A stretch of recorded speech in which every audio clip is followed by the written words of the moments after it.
Mr. Speaker, this is common sense legislation dealing with the Medicare program that is bipartisan that the Ways and Means Committee marked up a couple of weeks ago. And I want to just commend my colleagues, Congressman Young from Indiana, Congressman Doggett from Texas, for their work on this. This is common sense. This tells patients what the rules are so that they know what's going to happen when they're in the hospital, so they know what the kind of billing they're going to have. And I'd like to at this time yield for whatever time he may consume for the purposes of describing this legislation, the co-author of the bill. The Notice Act, as the name suggests, is about giving notice. And in this case, it gives notice to patients when they're about to be billed personally, perhaps for many thousands of dollars, because they were characterized as under observation rather than their regular inpatient status, and without them even knowing that. I'm pleased to have worked on this legislation since last summer with Mr. Young when we originally filed the bill, and I'm appreciative of Chairman Ryan's prompt consideration of it in our committee. This is a consumer protection bill designed to provide at least limited protection to healthcare consumers. Currently, a hospital may either admit a patient as an inpatient or keep them under observation. This categorization, which might apply to heart murmur, irregular heartbeat, indigestion, other symptoms that would cause a senior or an individual with disabilities who's covered by Medicare to go into the hospital, it probably makes little or no difference in the way that the hospital treats the physical condition, but it can make a very big difference in terms of how the patient's pocketbook is cared for. Indeed, the effect of being under observation is that the patient gets stuck with the bill for any skilled nursing home that is required for rehabilitative services after the stay at the hospital. Medicare would pay for the needed care if a Medicare recipient patient is hospitalized for more than 3 days as an inpatient, but Medicare will not pay for skilled nursing home care if someone is simply under observation. Since Medicare has paid nothing, there is also no gap to be covered by Medigap. And instead of being in a gap, folks like this are really left in just a giant black hole. A Medicare patient that's sucked into this hole will be billed for the entire cost of rehabilitation at the nursing home, which can run into tens of thousands of dollars.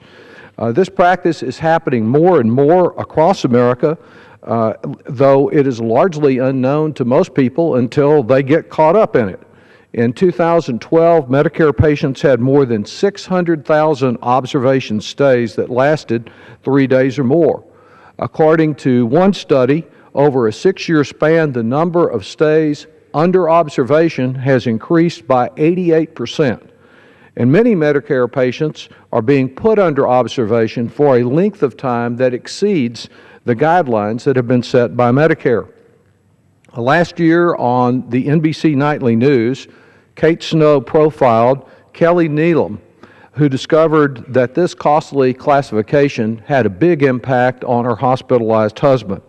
After repeated questioning and demanding to know why her husband was under observation, she got the hospital to reclassify him, and she later learned that had that not occurred, had she not been persistent in standing up for her ill husband, that they would have faced about $22,000 in out-of-pocket rehabilitation bills.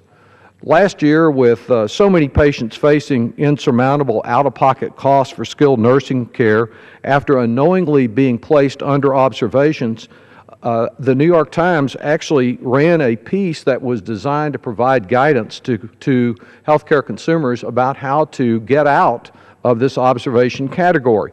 The first step in that is knowing you're in it, and that's what this bill does, is to provide for meaningful disclosure. This legislation is endorsed by AARP, by the Alliance for Retired Americans, the Center for Medicare Advocacy, the National Association of Professional Geriatric Care Managers, Leading Age, American Healthcare Association, and the National Committee to Preserve Social Security and Medicare.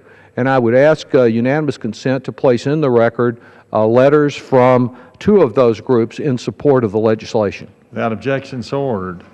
Mr.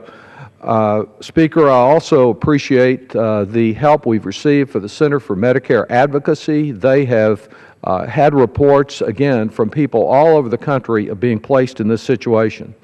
Is Mr. Courtney? The hospitals may act in the best interest of a patient's health, but not always in the best interest of the patient's pocketbook.